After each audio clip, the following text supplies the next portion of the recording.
Breakthrough, PG, faith-based, inspiring story about a woman and a mother, I should say, and her undying love. It shows 6:30 Monday through Thursday, and in Cinema 3 full-length feature movie PG, the last week, I guess I should say, for Missing Link, full-length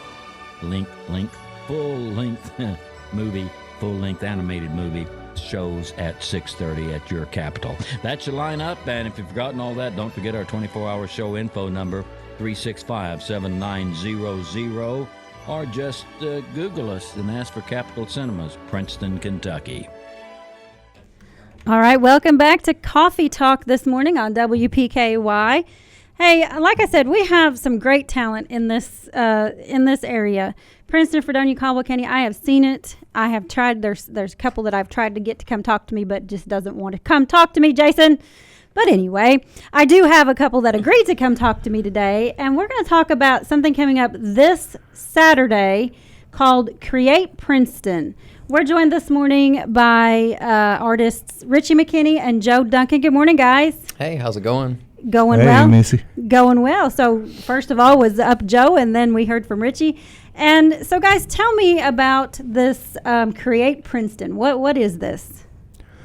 Well, the seed, I guess, was the idea that the arts and music, Missy, were sort of losing ground in our educational systems and our business districts and whatever. It seems like to me that we're going to lose that if somebody didn't step up and do something, at least in our area or locally, is where we're mostly involved. We're concentrating on Princeton right now, but the idea is to keep the arts and music alive and help people understand what a working machine art and music can be to stabilize the economy, restoring it.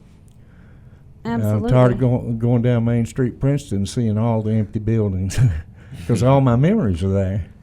Yeah, absolutely. And I know we're working. I know David Brown is our tourism director. He's working a lot on that. I know the council has worked a lot on. That's what they're focusing on. The new administration and you're right. It's hard to watch a small town decrease.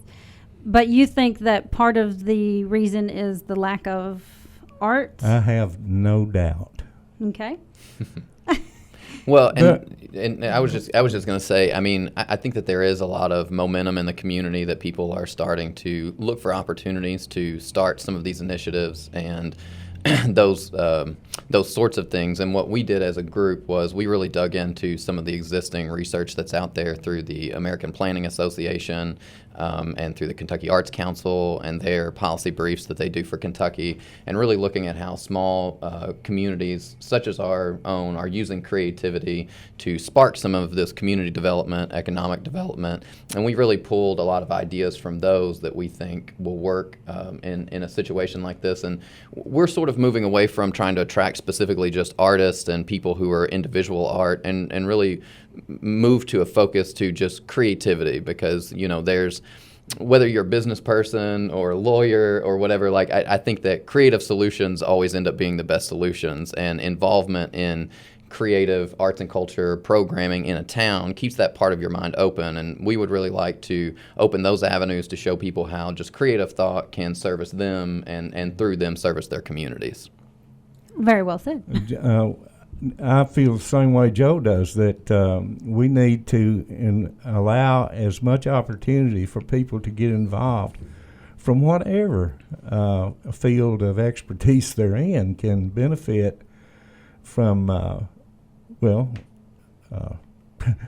learning to draw, for example. You can learn a lot about your brain from learning to draw.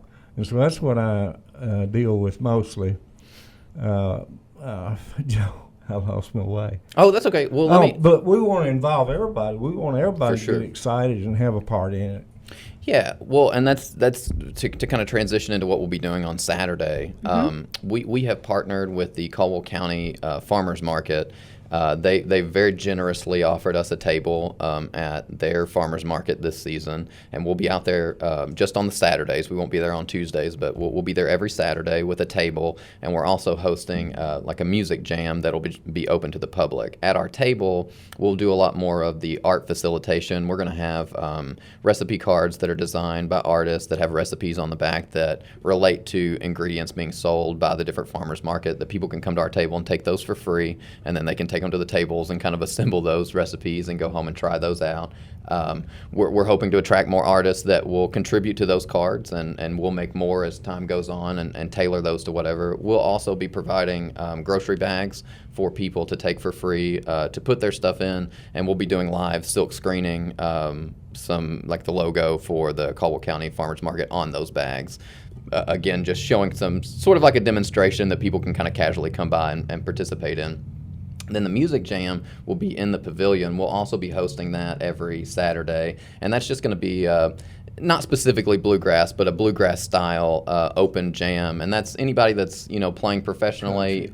Yeah, or people that are just playing, if they want to come out and try to learn, it's going to be open to all different ranges of expertise on that or whatever. So we're really excited, and those two things we think are going to bring a lot to that. And our focus is really to just try to use arts and culture programming to bring focus to things in the community that are already happening, like the farmers market. And I also want to mention that there is a lot of great arts programming already happening in Princeton. The Art Guild, Melissa Peak, and the people at the Art Guild are already doing far more than their share of it. And we want to jump in and really collaborate and help their efforts, not compete with any efforts that are going on. Absolutely. Yeah.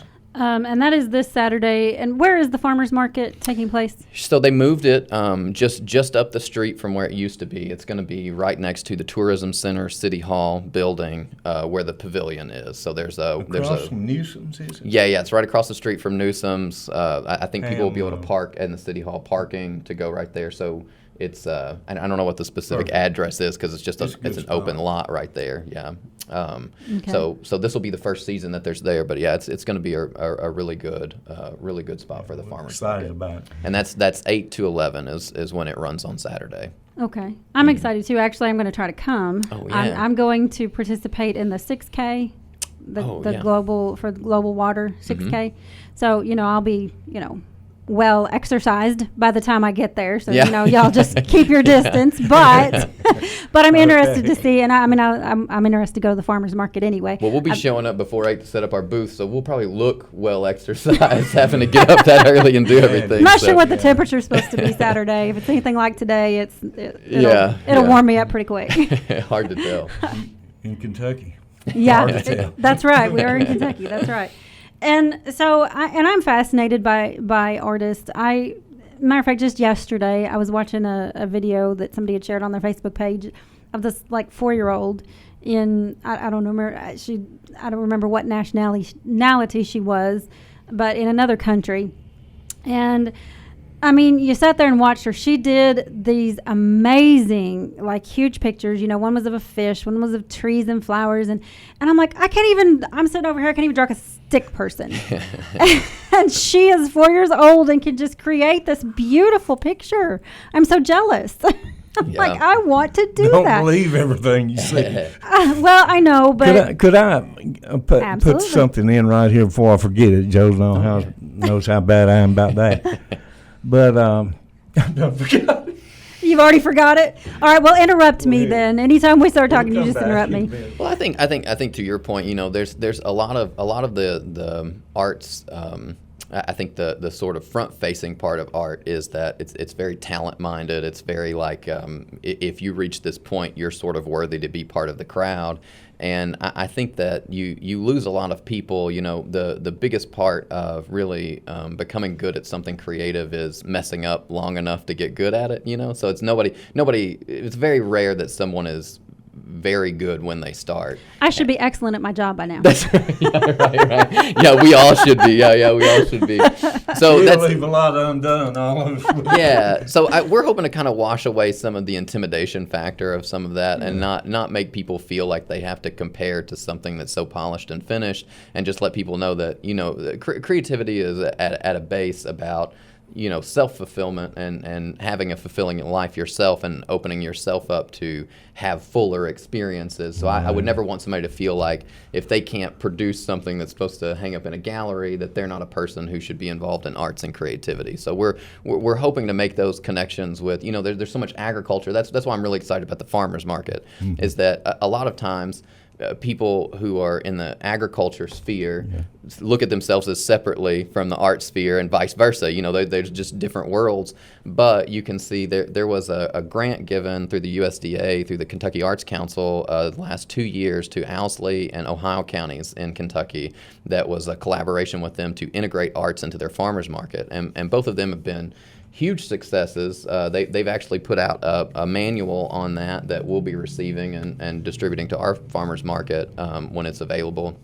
But you can see that these collaborative efforts make things better for everybody involved, and that's we want to really strive to make those connections and figure out how to best introduce creativity into what everybody's doing and not drag them over into what we think they should be doing. So that's we're very, very fortunate and thankful that the farmers market has been so generous to us and is letting us participate with them this year. Really, I think I remembered it now. Okay. I had a gentleman who was a friend of one of my friends in Paducah, and he was looking for somebody to do some portraits of their founding people. And he brought, we met at the library, and he brought 3 big photographs with him. I mean, they were huge, and I knew I could handle it.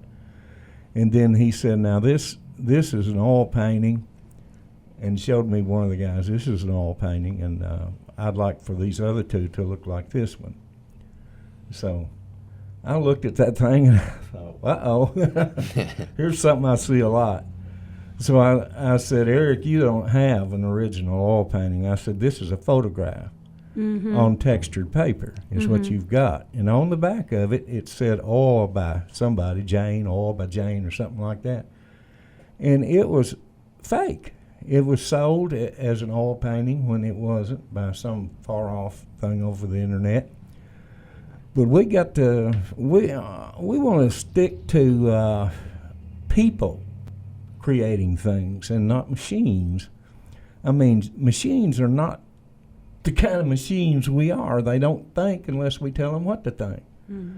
And people, I believe, without the arts and music blooming again, so to speak, like a perennial, we're going to lose that. We're not going to be in touch with each other. We're not going to see each other. Our eyes are always busy on a screen, something done by somebody else. We want these people to do it themselves. And can I add to that? We also, something that we're just a forward-facing thing that I hope to encourage people to stop by our table at the farmers market and talk to us about and give some input in, is that I think down the road what we're really interested in is looking for opportunities for more public art in Princeton, because those a lot of times serve as pivot points to inspire and sort of grow out these sort of epicenters that will encourage people to know that activity is going on here. But we don't necessarily know where the best places are, and we're in our own lives, in our own bubbles, and everybody's going to have a lot of options and thoughts that maybe we don't think of, and we would love for people to come by and just talk to us about what they would like to see creatively more in Princeton that would make our, at the end of the day, we're really community development minded. We want to do things that makes our community stronger and gives us a better community base and community hub, and anything that we can do and any thoughts that anybody has, we encourage people to come out and talk to us about it. Missy, my original spark was Paducah, Kentucky. This has been done, and it's proved to work fast, and it's proved to remain once it's been implemented. And so our inspiration comes from them, and we've got friends there that are working with us to keep us connected. So hopefully this will take off. Guys, I sure do appreciate your time this morning. Thank you so much. So that is this Saturday, 9 a.m. to 11 a.m. The farmers market is 8 to 11. The music jam will actually run 9 to 12. We're gonna kind of feel that out when everybody shows up and everything. But yeah, 8 to 12 ish is Okay. All right. Well, hopefully I will finish that 6K quick enough to That's right. show up. That's right. I am planning to. Well, we're So. going to let you sing. That's right. No, you do not want that either. I sing about as well as I draw stick people. So, Thank you guys Thank for coming you in so this morning. much. I appreciate You're it. welcome. All right. Richie McKinney, Joe Duncan. Join them this Saturday at the Farmers Market. Serving Caldwell County since 1950. We're 1580, 103.3 WPKY Princeton.